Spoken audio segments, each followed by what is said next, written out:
Hi everyone, and welcome to video number 18 on Weimar, Germany and the Nazi Party. And this video is all about, well, what do you think, ladies and gentlemen? Hey! Yep, this video is all about something called the Nazi police state. Now, 1977, Elvis Costello, one of my favourites, songsmiths of the time, had a great song out. Down da da down, da down down da da da down. We are watching the detectives. It's a great song, ladies and gentlemen. Go and have a look at it. Sound. Watching the detectives. Now, in Nazi Germany, it wasn't so much that. It was the detectives were watching you. Because as I've been trying to suggest in our previous videos, Hitler and the Nazi Party wanted total control, and to control all the population in Germany,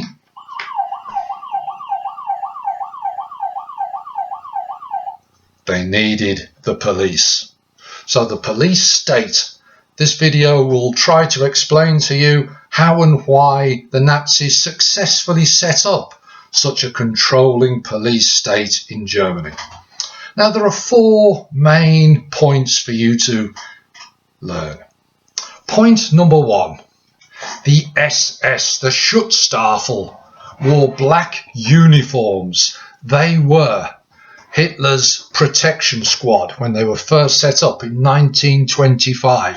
Just 240 men whose job it was to protect Hitler.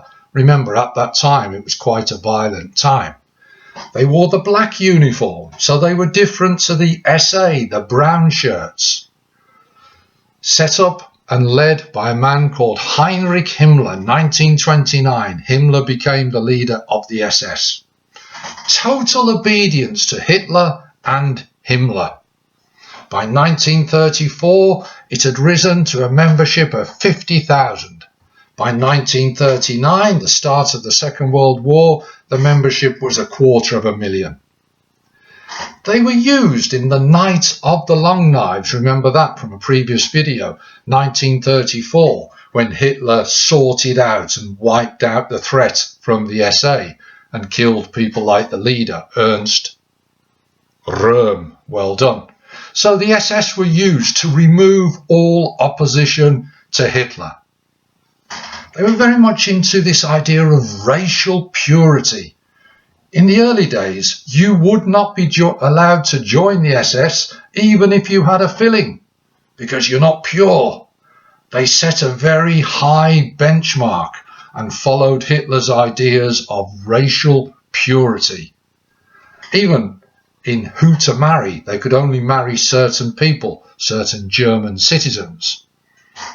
Now, after 1933, when Hitler had brought in the Enabling Act, the SS used the powers of the Enabling Act. They could search your home. No notice, no warning. They could arrest you. They could imprison you without a trial. This was a very, very effective first step for controlling German citizens and setting up Hitler's police state, the SS. The black uniform. People associated it with fear. Fear of control. Fear of bad things happening if you said anything against Hitler or did anything against Hitler. The SS, step number one for the Nazi police state.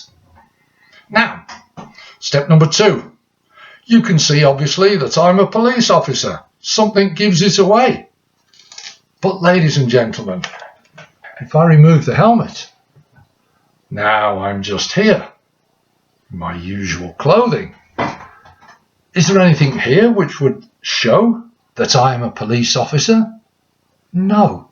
And this was the second step to controlling the German citizens.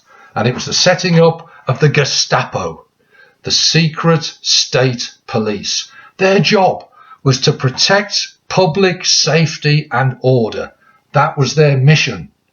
Of course, protecting public safety and order meant making sure everybody obeyed Hitler and the Nazi way of things. And they didn't care how they did it. They would use very, very harsh methods. Set up 1933, just as Hitler becomes Chancellor, by a man called Hermann Goering. After 36, it was led by a man called Heydrich. Now, the Gestapo was under the command of the SS and Himmler, but they worked together. The SS in uniform, the Gestapo non-uniform. Okay, just civilian clothing. Their job, their tactics, to find information. How would they do it? By tapping people's phones, listening to people's conversations. They had spies everywhere. They had informants. As I've said, they did not wear a uniform. They didn't go around saying, oh, look, I'm a policeman. No, it was all in plain clothes. And they would identify someone who'd been criticizing Hitler and then move in and arrest them. They were allowed to use torture to get confessions during questioning. Harsh methods would be used. So, anyone who's saying anything against Hitler, at that time, ladies and gentlemen, you have to remember, Hitler was introducing laws, because he can now, because of the Enabling Act, where even if you told a joke against Hitler, it could result in the death penalty. He's trying to silence or gag everyone who wanted to speak against him. In 1939 alone, just that 1 year, 160,000 people were arrested for political offences or crimes, i.e., saying or doing anything against Hitler. So, once they'd arrested them, once they tortured them, once they got a confession, the Gestapo were allowed to send the people to the concentration camps. I'll talk about them in a few minutes. Why were the Gestapo so effective, do you think? It's because they were secret. Germany had a population, 70 million. There were only 30,000 Gestapo officers. That's quite a small number, but they were massively effective. Why? No one knew who they were. And they had their spies, their informants. So if you were working in a factory, you would not dare to criticize Hitler because you never knew who was listening. If you were a teacher, you would not criticize Hitler because a child could go home, tell their parents, the parent be an informant for the Gestapo would arrive and you would disappear. So the Gestapo, although it was only quite small at first, it had tentacles which spread everywhere, making it very, very effective for control. If you do not know who to trust, maybe you won't trust anyone and you won't say anything. Gestapo, the second part of the Nazi police state. The third part, not as well known, but certainly also did an important job. In the exam, always refer to them as the SD, the security service. Now, they were uniformed, just like the SS. Set up by 1931 by Himmler again, but again led by Heydrich. And they were the intelligence officers. They collected all the details to actually try to track down the actual and potential enemies of the Nazis. They monitored them, and then they would ensure that they were removed to the camps. They kept card indexes like this.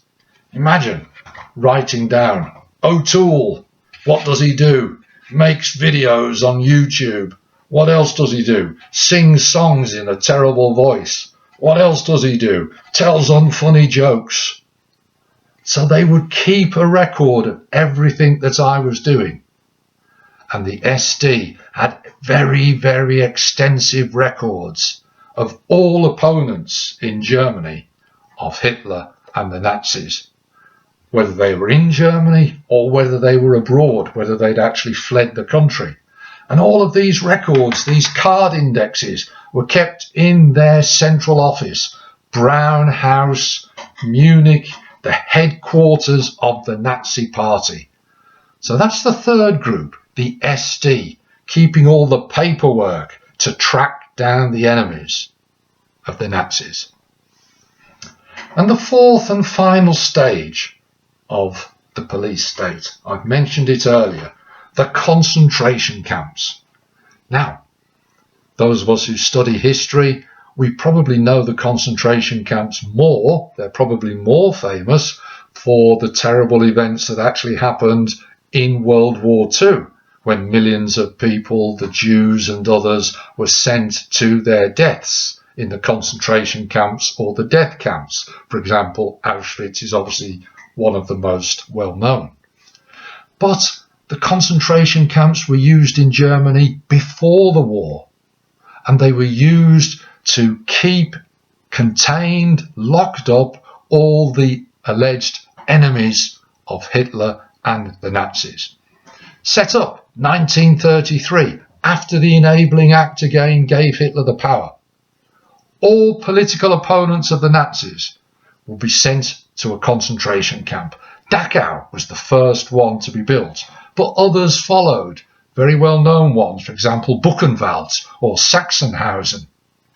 The SS ran the camps. The Gestapo sent the people to the camps. That's that example of the two groups working together. In the camps, questioned, tortured, re-educated, forced to do work, hard labour. Many died even before the war started. Then, of course, a letter would be sent home to the family explaining that the prisoner had died from a disease. Now, how truthful would that be? I'll leave you to think about that. Each group had its own particular uniform, its own badge. Jews had to wear yellow. Political opponents wore red. Religious opponents wore purple. And there were others all the way round. So we see quite a short video here. It's nice and self-contained. But if they asked you a question on it in the exam, get my student hat on. There we go.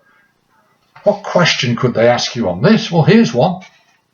Explain why the Nazi police state was a success. And they'll give you two clues. Gestapo, concentration camps. What could you write? Well, you would write about what the Gestapo did, paragraph. You would write a paragraph about what the concentration camp did.